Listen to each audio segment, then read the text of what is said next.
Assalamualaikum warahmatullahi wabarakatuh. Perkenalkan kami dari kelompok 7. Di sini kami akan menjelaskan tentang JavaScript. Berikut anggota dari kelompok 7. Yang pertama yaitu Alvin Tri Mulyani dengan nomor NPM 281010012. Yang kedua yaitu Muhammad Arfian Ansori dengan nomor NPM 281011024. Yang ketiga yaitu Muhammad Rafli Aulia RL dengan nomor NPM 281011061. Yang keempat yaitu Syukur Iman At-Taqwa dengan nomor NPM 281011026. Next. Yang pertama yaitu apa sih itu JavaScript? Next.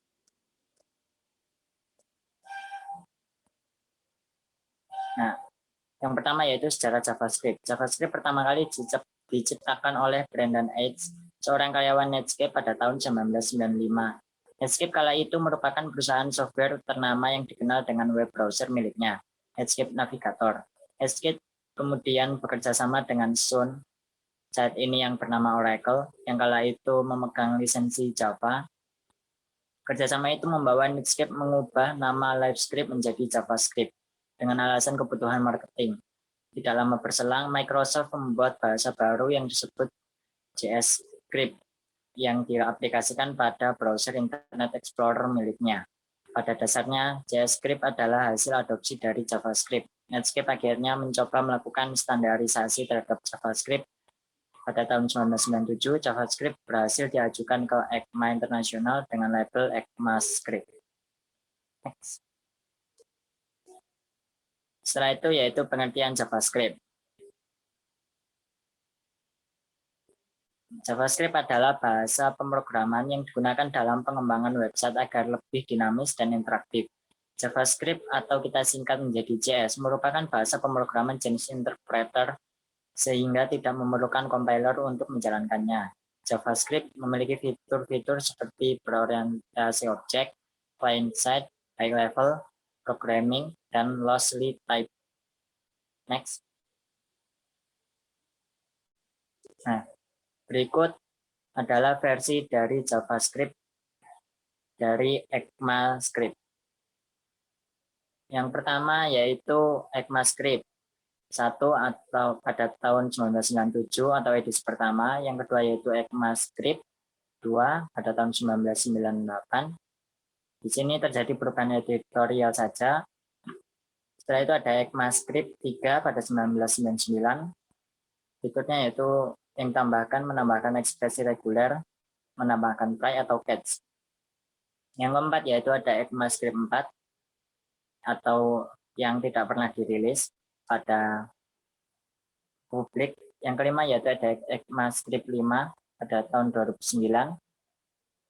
Fitur yang ditambahkan yaitu menambahkan strict mode, menambahkan JSON support, menambahkan string trim, menambahkan array.isArray, dan menambahkan metode iterasi array.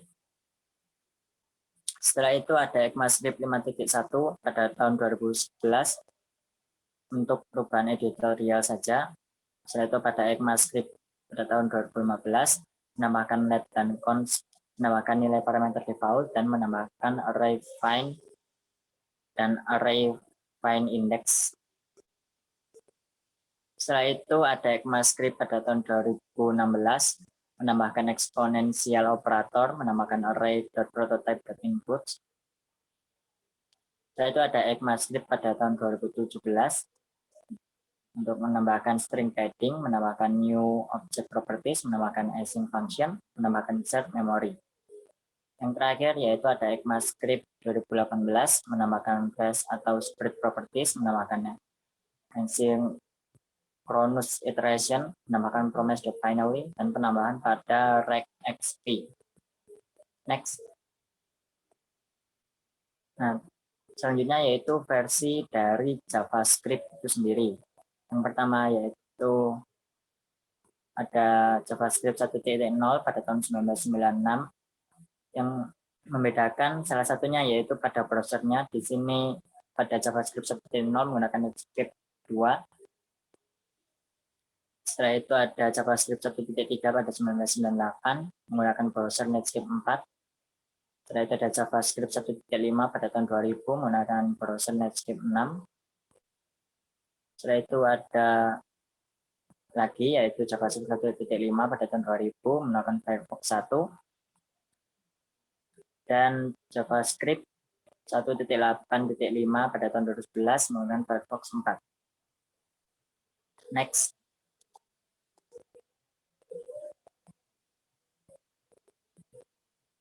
Fungsi atau kegunaan JavaScript. Fungsi JavaScript kira-kira meliputi pembuatan aplikasi mobile, desktop, web, game, sampai membuat slide presentasi. Meskipun fungsi JavaScript cukup banyak, biasanya bahasa pemrograman ini digunakan untuk aplikasi web. Hal ini karena website bisa terlihat lebih menarik dengan menggunakan JavaScript. Next. Setelah itu ada perbedaan JavaScript. Fungsi JavaScript atau sering disingkat JS adalah menjadikan website lebih interaktif.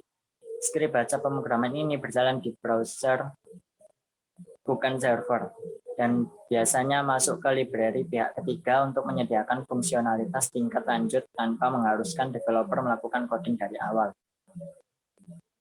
Perbedaan dengan HTML atau Hypertext Markup Language dan menjadi salah satu bahasa pemrograman yang paling umum di web serta membentuk building block dari suatu halaman situs. Ketiga yaitu CSS atau singkatan dari Cascading Style Sheet dengan CSS.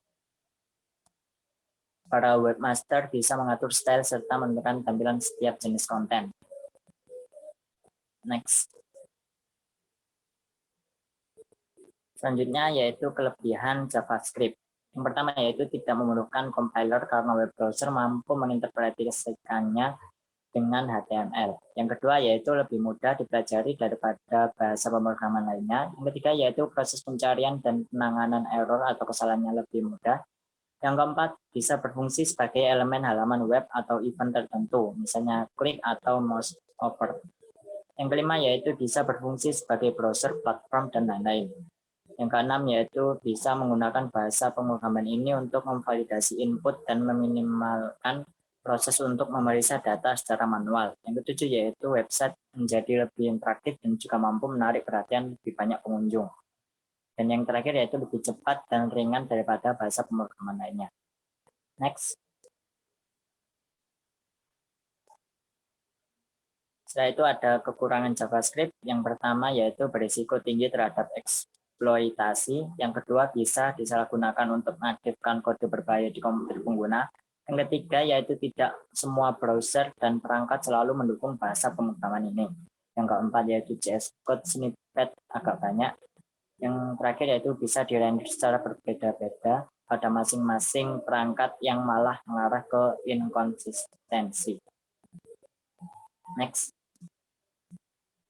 Selanjutnya akan dijelaskan oleh teman saya. Oke, selanjutnya akan menjelaskan tentang variabel pada JavaScript. Apa saja sih variabel pada bahasa pemrograman JavaScript? Next. Variabel JavaScript merupakan suatu nilai yang berfungsi untuk menyimpan berbagai macam tipe data seperti string, integer, array, dan sebagainya. Jadi, variabel bisa diibaratkan seperti wadah untuk menyimpan sesuatu. Sesuatu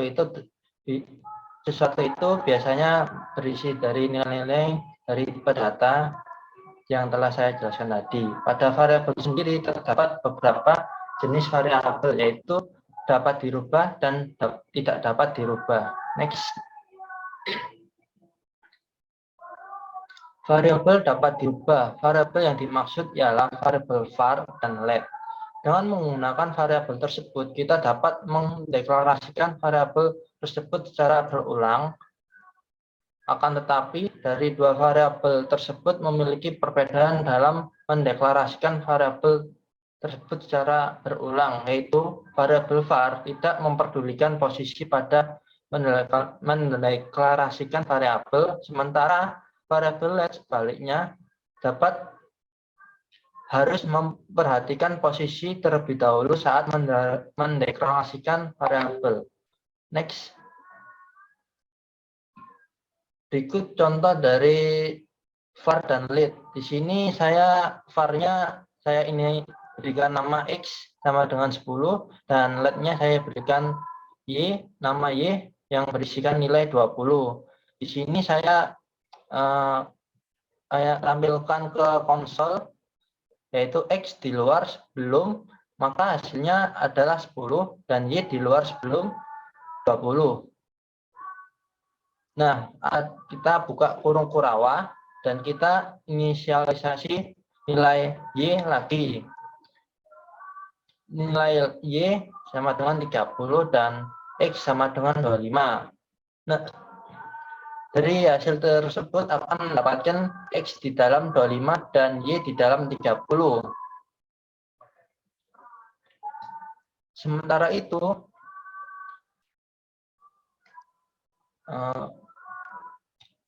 kita mengisi ulang lagi X sama dengan 38 dan Y sama dengan 75, maka hasilnya akan seperti di samping, yaitu 38 dan 75, 76.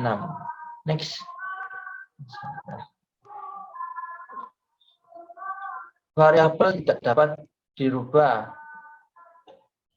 Pada variabel yang tidak dapat dirubah ialah variabel const.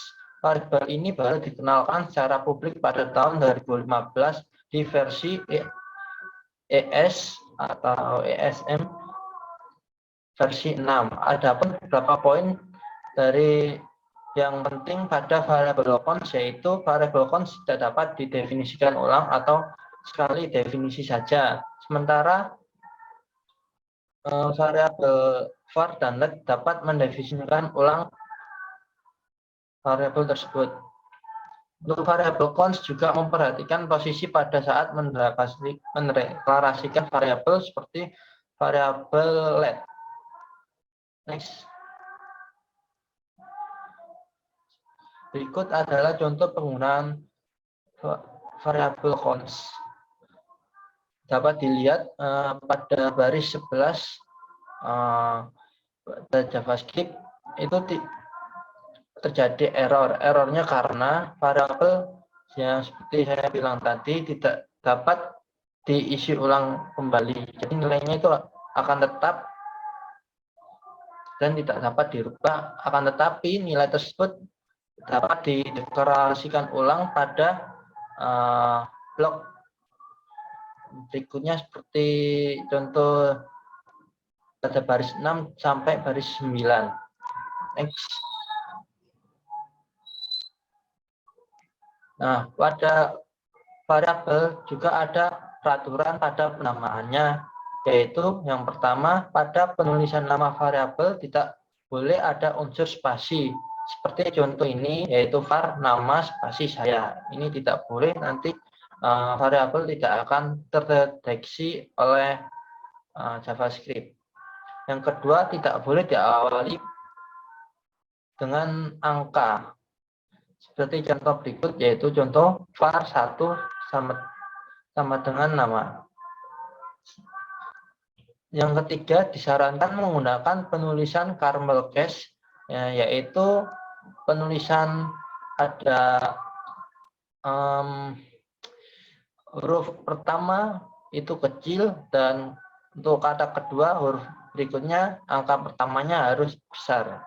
Seperti contoh berikut, yaitu var nama saya, n-nya kecil, saya s-nya besar, dan syukur s-nya besar. Yang keempat, tidak boleh menggunakan keyword dan reset word seperti break, case, class, dan sebagainya, karena nanti akan terjadi crash pada JavaScript tersebut. Next.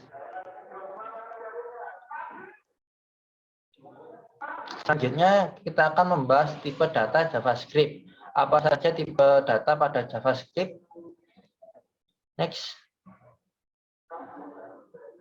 Berikut jenis-jenis tipe data beserta pengertian singkatnya, yaitu string untuk menyimpan data atau data teks, boolean untuk menyimpan data benar atau salah, integer untuk menyimpan bilangan bulat, float untuk menyimpan bilangan pecah. Untuk integer dan float ini jadi satu karena JavaScript tidak mengenal yang namanya integer, nanti akan dijelaskan lebih detail. Dan yang terakhir objek. Untuk objek ini ada penjelasan lebih detailnya, tapi di sini untuk pengertian singkatnya yaitu untuk menyimpan sekumpulan nilai yang memiliki nama. Next. Tipe data string. Tipe data string dalam JavaScript digunakan untuk mempresentasikan data tekstual. Untuk menggunakan string pada variabel cukup bungkus teks dengan kutip 2 atau kutip 1. Di dalam string, jika ingin menggunakan kutip sebagai kalimat atau teksnya pada suatu kalimat, diperlukan escape character seperti garis miring kutip 2 atau garis miring kutip 1. Untuk penggunaannya sebagai berikut. Ini saya menggunakan di konsol dengan tulisan syukur iman at-taqwa. Ini karena at-taqwanya ada tanda kutip, jadi saya berikan garis miring kutip 1 jurusan informatika. Karena informatika ingin saya bungkus dengan kutip 2, maka saya memberikan garis miring kutip 2 dan ditutup kembali garis miring kutip 2. Selain itu, dengan menggunakan escape karakter dapat menghasilkan beberapa fungsi dan Unicode seperti pada tabel di samping yang tadi saya jelaskan, petik tunggal, petik ganda, karakter oktal, karakter Unicode hexadesimal seperti tabel di samping lagi, backlash, read return, baris baru disebut atau new line, from fit, tab, backspace. Ini untuk simbol-simbol escape sequence-nya. Untuk Unicode ini untuk menghasilkan logo copyright, TM, dan sebagainya. Nah, adapun terdapat fungsi yang berguna untuk menggabungkan dua string yang disebut konkatenasi, dan juga terdapat fungsi untuk menghitung panjang string yaitu length. Berikut contoh penggabungan string dan length. Di sini saya menggunakan dua variabel yaitu syukur, dua variabel string syukur dan iman. Saya gabungkan menjadi syukur iman dan saya hitung panjang dari huruf tersebut yaitu 11 termasuk spasi. Next. Berikutnya yaitu tipe data boolean. Sebuah tipe data yang digunakan untuk mempresentasikan logika benar atau salah, true or false. Biasanya digunakan pada suatu statement pengkondisian untuk menentukan aksi yang berbeda dan mengatur alur kendali program tersebut. Tipe data boolean sendiri memiliki dua penilai, yaitu true ketika suatu kondisi bernilai benar atau false ketika suatu kondisi bernilai salah. Berikut contoh penggunaan boolean pada string. Yang pertama, saya mendefinisikan string 1 dan string 2, iman dan syukur. Dan untuk ini kita melakukan operasi perbandingan. Untuk detailnya nanti ada di slide berikutnya. Itu name 3 sama dengan syukur. Nah, karena name 3 itu isinya syukur, maka hasilnya true. Dan sebaliknya, jika nama 2 yaitu iman dibandingkan dengan nama 3, maka hasilnya false. Pada dasarnya, seluruh tipe data atau variabel memiliki atau menyimpan nilai true atau false bisa disebut true dan false. Untuk mengecek hal tersebut pada JavaScript terdapat satu fungsi untuk mengeceknya, yaitu boolean dengan B-nya besar, buka kurung nilai atau variabelnya, tutup kurung. Berikut contoh penggunaan boolean menggunakan fungsi sekaligus pengecekan suatu variabel. Di sini saya kode programnya yaitu var nama 3, langsung saya cek yaitu boolean sama dengan syukur, dan ini saya berikan contoh yaitu string kosong sama dengan boolean nilai kosong, maka isi name di 3 itu akan bernilai true dan isi string kosong akan bernilai false. Next. Berikutnya itu tipe data int atau float. Angka di JavaScript merupakan angka tidak bulat atau tidak ada integer, yang ada hanyalah bilangan pecahan. Ukuran angka yang dapat ditamu JavaScript sebesar 64 bit.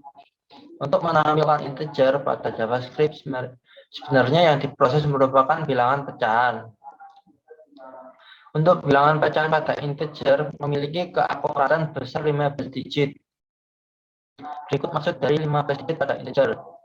Di sini saya memakai contoh memasukkan nilai 9 sebanyak 15 kali, maka hasil yang dikeluarkan adalah sama. Sementara kalau saya memberikan nilai 9 sebanyak 16 kali, maka nilainya akan dibulatkan menjadi 1000 sampai 16. Untuk menuliskan bilangan pecahan tanda koma, untuk menuliskan bilangan pecahan tanda koma diganti menjadi tanda titik seperti contoh di samping berikut, yaitu 3.4, maka hasilnya akan tetap sama, yaitu 3,4 atau 3.4. Sementara kalau memakai koma 3,4, maka hasilnya akan dibulatkan menjadi 4. JavaScript juga bisa menampilkan nilai eksponen dan nilai negatif. Berikut contoh nilai eksponen dan nilai negatif. Di sini saya memakai contoh 1, 2, 3, E5, berarti 0 ke belakangnya yaitu 5. Dan sebaliknya negatif yaitu 0,0005 dan seterusnya.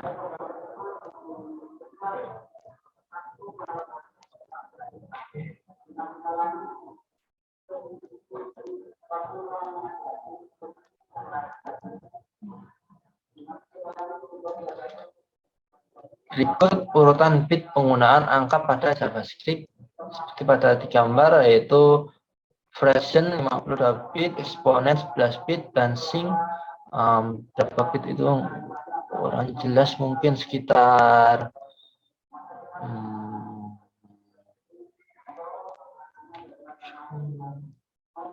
7 bitan mungkin. Next. Operator pada JavaScript, detail dari operator JavaScript. Next.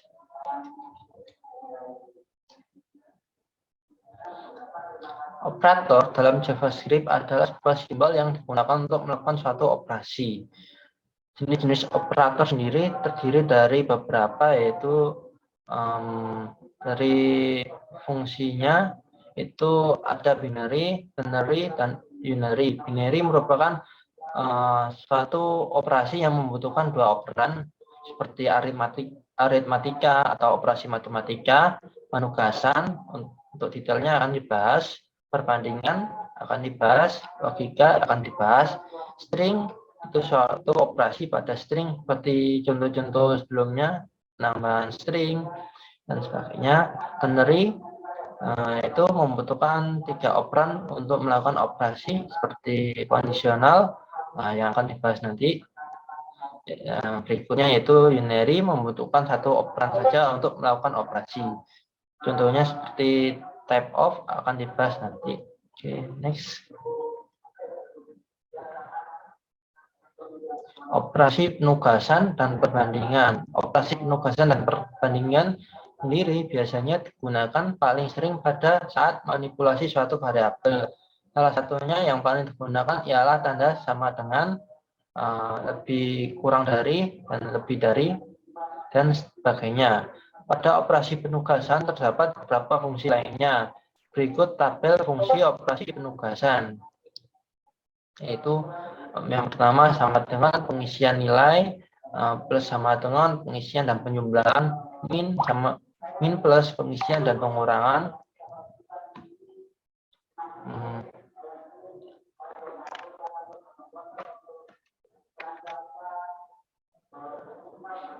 bagi sama dengan pengisian dan pembagian, pengisian dan sisa bagi, pengisian dan pemakatan.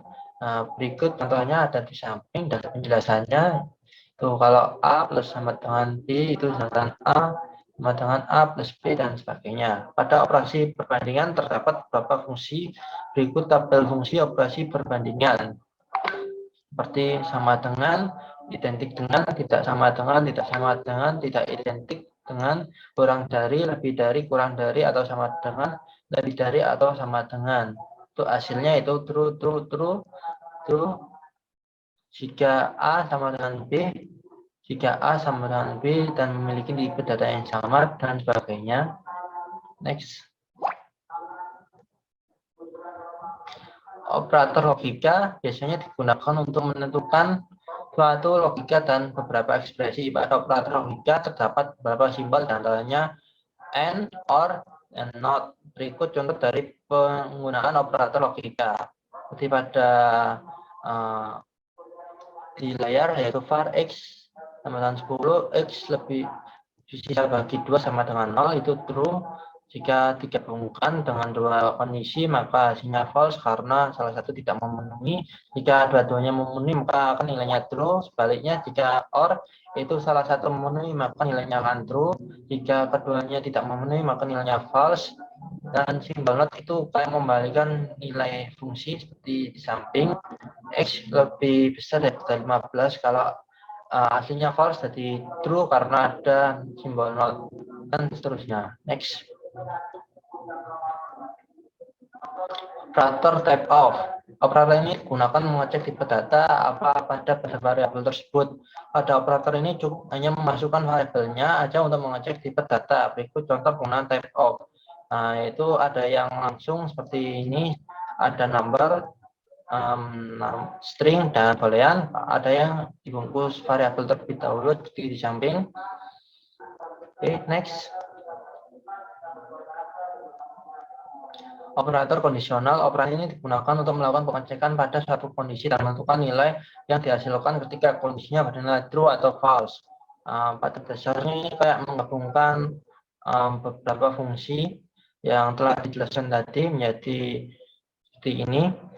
Jika X sisa bagi 2 sama dengan 0, jika benar maka genap, jika tidak maka ganjil. Nah, di sini karena habis dibagi 12 maka harusnya genap. Tapi jika nilai X-nya saya kurangi, maka hasilnya ganjil karena sisa baginya tidak sama dengan 0. Maka nilainya false. Oke, next.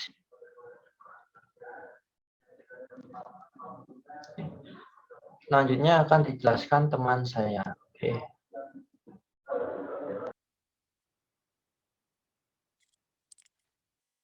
Pop-up box. Next.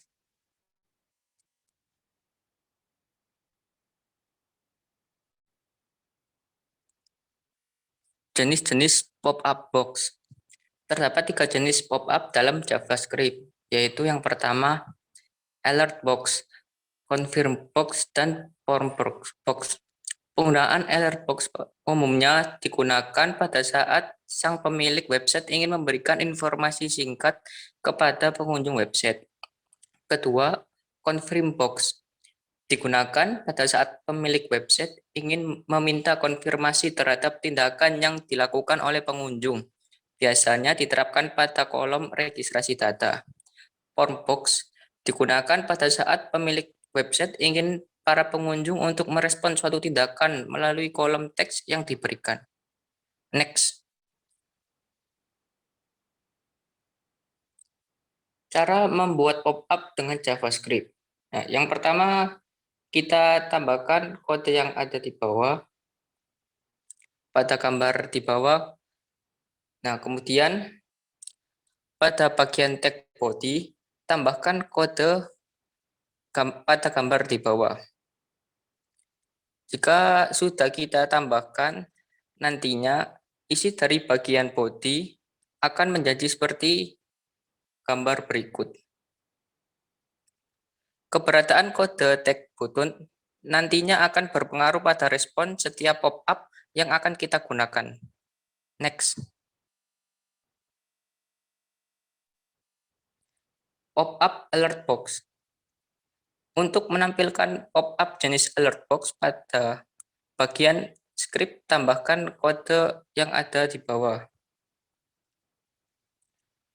Jika sudah, nantinya isi bagian script dan body akan menjadi seperti gambar yang ada di bawah.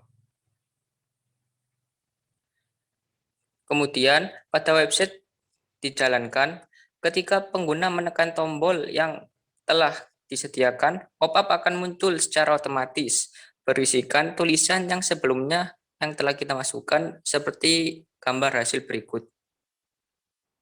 Next. Confirm box. Untuk menampilkan pop-up jenis confirm box, pada bagian text script, tambahkan kode yang ada di bawah tersebut. Nantinya isi bagian text script dan body akan menjadi seperti gambar di samping. Pada kode di atas, pop-up akan secara otomatis meminta konfirmasi dari pengguna. Jika pengguna menjawab iya atau memberikan respon positif, maka respon selanjutnya ialah pop-up yang berisikan informasi bahwa pengguna merespon positif. Begitu pula sebaliknya. Kita dapat menggunakan 2 atau lebih pop-up dalam satu bentuk respon.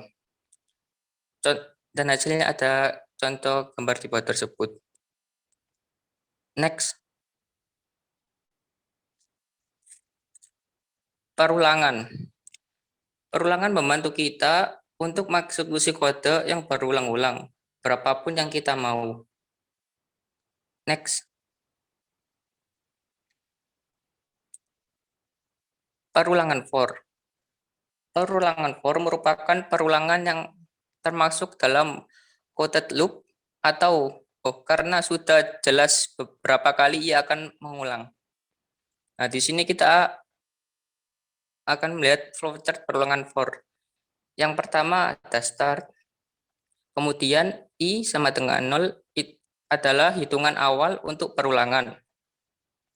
Selanjutnya I lebih kecil daripada 10, itu kondisi perulangan. Nah, di sini kita ada dua pilihan, yaitu tidak atau ya. Jika kita memilih tidak, maka perulangan tersebut akan selesai. Jika iya, kita akan melanjutkannya ke print I. Kemudian kita lanjutkan lagi ke I++. I++ adalah blok kode yang akan diulang. Nah, I++ ini jika kita mendapat iya, ini akan menambah 1 setiap perulangan. Sampai perulangan tersebut kita jawab tidak. Bentuk kodenya seperti gambar di bawah. Yang perlu diperhatikan adalah kondisi yang ada di dalam kurung setelah for. Kondisi ini akan menentukan hitungan akan dimulai dari 0, yaitu I sama dengan 0. Hitungan sampai berapa? Sampai I lebih kecil daripada 0. Lalu di setiap perulangan, I akan bertambah 1 setiap perulangan. Variabel I pada perulangan for berfungsi untuk menyimpan nilai hitungan. Jadi setiap perulangan dilakukan nilai I akan selalu bertambah 1 karena kita menentukan di bagian I++-nya. Dan itu adalah hasil output dari perulangan. Next.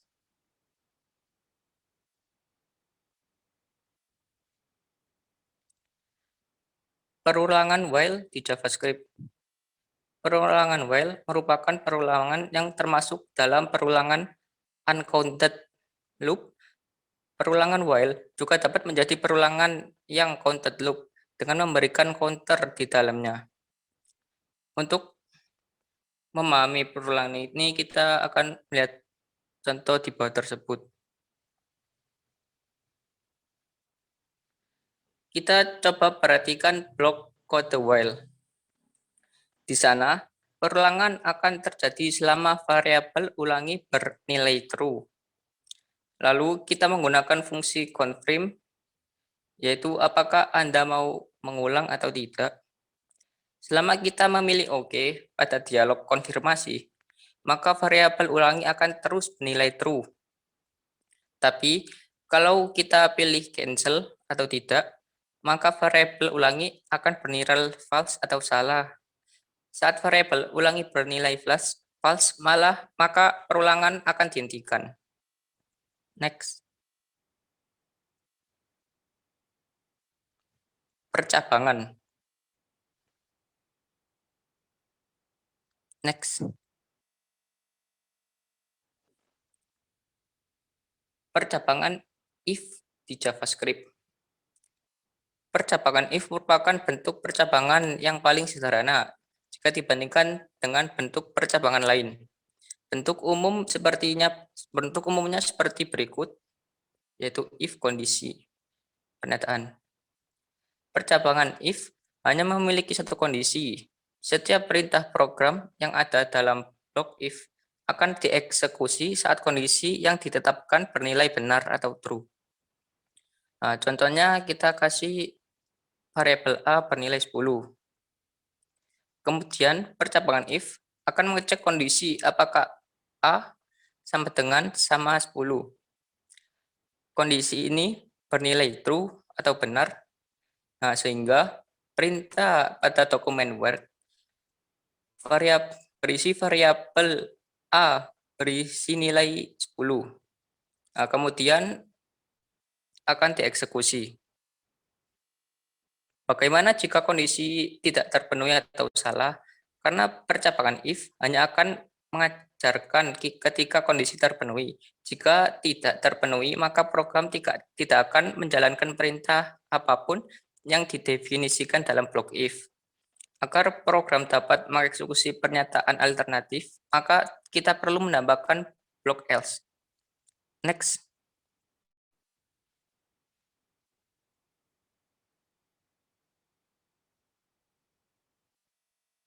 Next.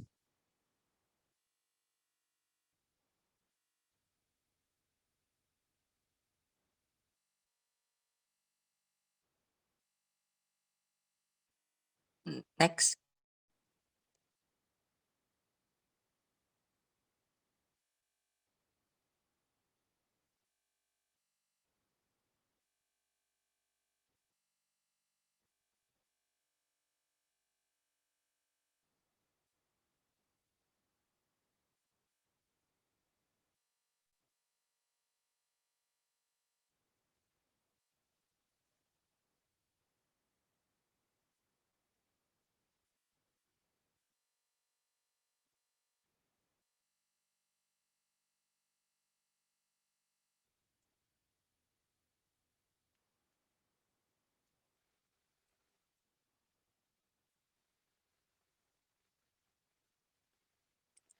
Percabangan if else. Blok else memungkinkan program untuk menjalankan pernyataan alternatif jika kondisi bernilai salah atau false. Di sini pernyataan 1 akan dieksekusi ketika kondisi benar, sementara jika kondisi salah, maka pernyataan 2 yang akan dieksekusi. Contoh, kita beri nilai 10, kemudian percabangan if akan mengecek kondisi apakah nilai lebih besar sama dengan 60. Nah, di sini kita mendapatkan kondisi salah, sehingga perintah pada blok else lah yang akan dieksekusi dengan menampilkan kalimat maaf kamu gagal. Next. Selanjutnya akan dilanjutkan oleh teman saya. Pembahasan selanjutnya mengenai arrays. Array adalah tipe data yang digunakan untuk mendeskripsikan kumpulan elemen, baik itu nilai atau variabel, yang tiap elemennya memiliki indeks. Penulisan array yang pertama menuliskan bentuk variabelnya, lalu nama arraynya, lalu setelah itu dikasih kurung siku, lalu parameternya mulai dari indeks 0 hingga indeks seterusnya. Contoh pembuatan array. Di sini nama array-nya adalah nama binatang, lalu diisi dengan indeks pertama kucing, indeks ke-0 kucing, lalu indeks pertama harimau, indeks kedua gajah. Lalu di konsol log dipanggil nama array-nya yaitu nama binatang, lalu outputnya yang keluar adalah kucing, harimau, dan gajah. Ada beberapa aturan dalam penulisan array. Yang pertama, setiap indeks array dimulai dari angka 0, lalu jumlah elemen tidak sama dengan indeks terakhir. Yang ketiga, elemen pada array boleh memiliki tipe yang berbeda. Lalu function dapat dimasukkan ke dalam array. Yang terakhir, di dalam array juga bisa terdapat array. Metode pada array. Yang pertama ada length untuk mengetahui jumlah elemen pada suatu array. Contohnya di sini masih pakai array yang sama yaitu nama binatang. Lalu kita konsol log nama jumlah elemen ditambah nama binatang dot length. Nanti outputnya yang keluar adalah 3. Lalu metode selanjutnya adalah join untuk menggabungkan seluruh isi array dan mengubahnya menjadi string. Contohnya di sini kita konsol log binatang tanpa menggunakan metode join, hasilnya yang keluar adalah seperti gambar warna yang berwarna biru, kucing, harimau, dan gajah. Ketika dikasih metode join, lalu di dalam metodenya itu dikasih strip 2 kali, maka ketika di konsol log yang keluar array tersebut berubah menjadi string, lalu setiap indeks pada array-nya dikasih pemisah yaitu 2 strip. Selanjutnya ada metode push untuk memasukkan elemen baru di akhir array. Contohnya nama binatang titik push, isinya adalah ular, besar semua hurufnya. Lalu ketika di konsol log nama binatang titik join, yang keluar array-nya yang awalnya ada 3 jadi ada 4. Array terakhirnya bertambah namanya jadi ular. Selanjutnya ada metode pop untuk menghapus elemen terakhir pada array. Dipanggil nama binatang titik pop, lalu di konsol log, nanti yang keluar array-nya hanya 2, yang gajahnya akan hilang karena menggunakan metode pop. Lalu ada metode unshift. Metode unshift ini sama dengan metode push, tetapi yang membedakan adalah untuk unshift ini menambahkan elemen baru di awal array. Lalu ada metode shift untuk menghapus elemen pertama pada array. Sama seperti metode pop, cuman bedanya ini di awal array. Lalu ada splice untuk mensisipkan atau menghapus sebuah atau beberapa elemen di tengah-tengah array. Sintaksnya splice, terus di dalam kurung, parameter pertamanya setelah indeks ke n, lalu parameter selanjutnya mau dihapus berapa elemen, lalu elemen barunya dimasukkan elemen barunya apa aja. Contohnya di sini ada nama binatang, ada array namanya nama binatang, lalu nama binatang titik splice, parameter pertama diisi 2, artinya splice ini dilakukan setelah indeks kedua, lalu ada 0, artinya tidak ada elemen yang dihapus, lalu ada string sapi, artinya ini adalah elemen baru pertama, lalu ada kambing, ada ini elemen baru kedua. Setelah di konsol log, hasilnya kucing, harimau, lalu hasil splice-nya tadi dimasukkan jadi sapi, kambing, dan gajah. Lalu ada metode slice untuk mengambil beberapa bagian array dan membuat array baru. Sintaksnya adalah slice, tanda kurung, indeks awal sama indeks akhir. Catatan untuk indeks akhir tidak terbawa di array baru. Contohnya di sini ada array bernama nama binatang. Di sini ada kucing, harimau, gajah, paus, dan jerapah. Nah, lalu kita buat variabel baru namanya array baru. lalu di dalamnya diisi nama binatang dot slice. Parameter pertama yaitu 1 untuk indeks awal dan parameter keduanya 4 untuk indeks akhir. Ketika di konsol log, hasil array barunya adalah harimau, gajah, dan paus. Lalu ada beberapa metode lainnya. Yang pertama concat, membuat array baru dengan menggabungkan dua array. Lalu ada sort, mengurutkan elemen array sesuai abjad atau nilai angka. Lalu ada for each, memanggil fungsi sekali untuk setiap elemen array. Lalu ada map, untuk membuat array baru dengan menjalankan fungsi pada setiap elemen array. Metode map tidak menjalankan fungsi pada elemen yang tidak bernilai. Dan metode ini tidak merubah nilai array asli. Selanjutnya ada function. Function adalah sebuah subprogram atau subroutine yang dapat dipanggil di bagian lain pada program. Cara menggunakan function harus membuat terlebih dahulu functionnya, lalu memanggil nama functionnya. Jenis function, yang pertama ada built-in function. Function yang sudah dibuatkan oleh JavaScript, kita tinggal memanggil namanya saja.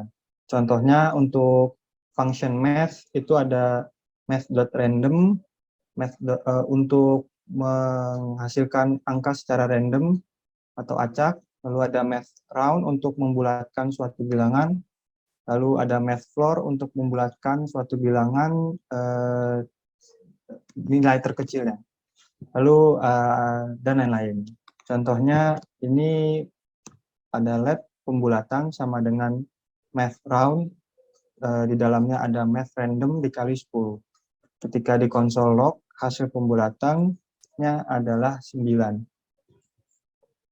Yang jenis kedua adalah user defined function atau function yang dibuat dan dipanggil oleh kita sendiri. Cara membuat user defined function, yang pertama untuk struktur functionnya kita kasih keyword function, lalu kita kasih nama functionnya, terus kalau misalkan ada parameter kita kasih parameternya, terus kita isi program di body functionnya. Setelah itu untuk memanggil functionnya kita tinggal menuliskan nama functionnya, lalu menuliskan argumen jika terdapat parameter di dalam functionnya. Nah, terdapat dua cara untuk membuat user defined function. Yang pertama dengan deklarasi atau function declaration. Contohnya ini seperti di gambar ini di atas ini. Kita kasih keyword function, kita kasih nama print nama, lalu dikasih parameter namanya nama. Lalu di dalam function itu berisi console log function 1 plus nama parameternya.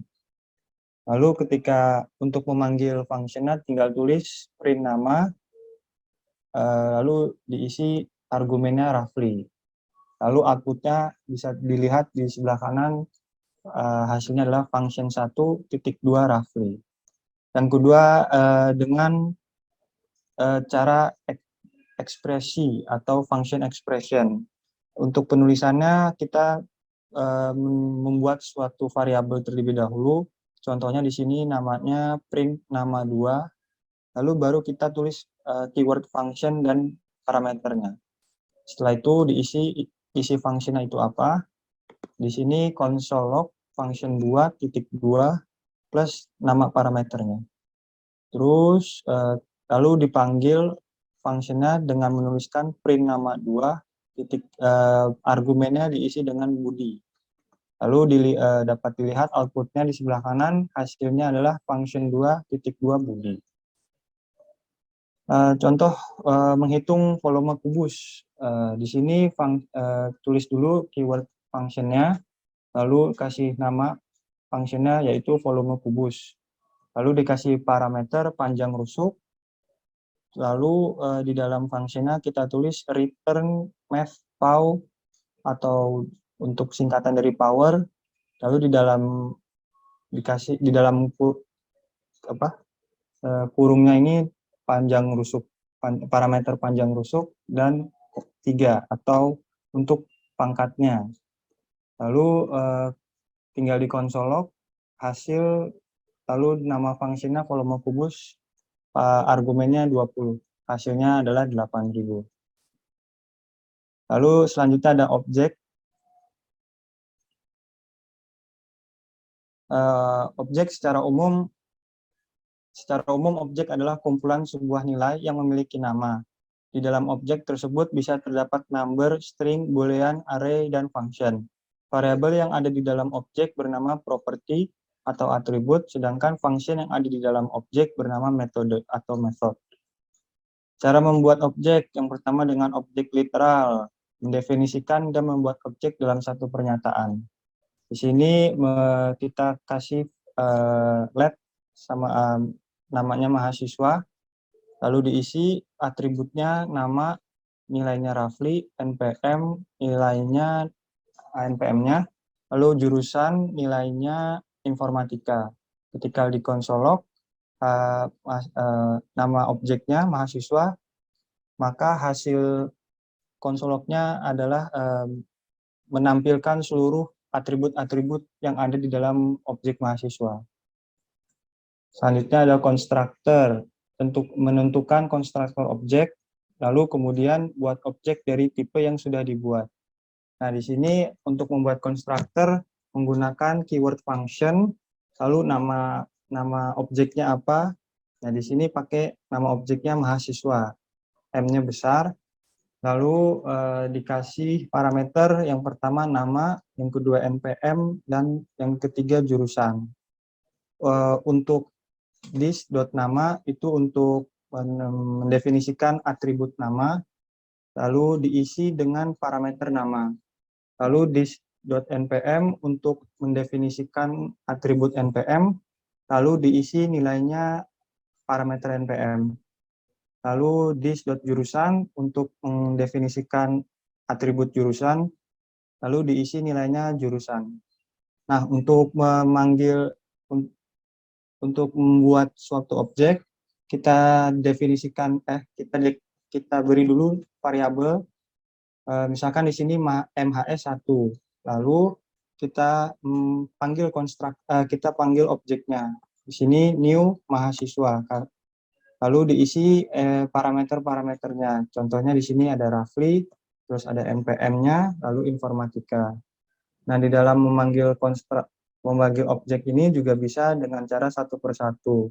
Caranya adalah dengan menuliskan nama variabelnya, lalu diberi titik, lalu dituliskan nama atributnya. Contohnya MHS1 titik nama, lalu ada MHS1 titik NPM, sama yang terakhir MHS1 titik jurusan. Ketika dikonsolog hasilnya akan seperti di bawah ini. Sekian presentasi dari kelompok kami, kurang lebihnya mohon maaf. Wassalamualaikum warahmatullahi wabarakatuh.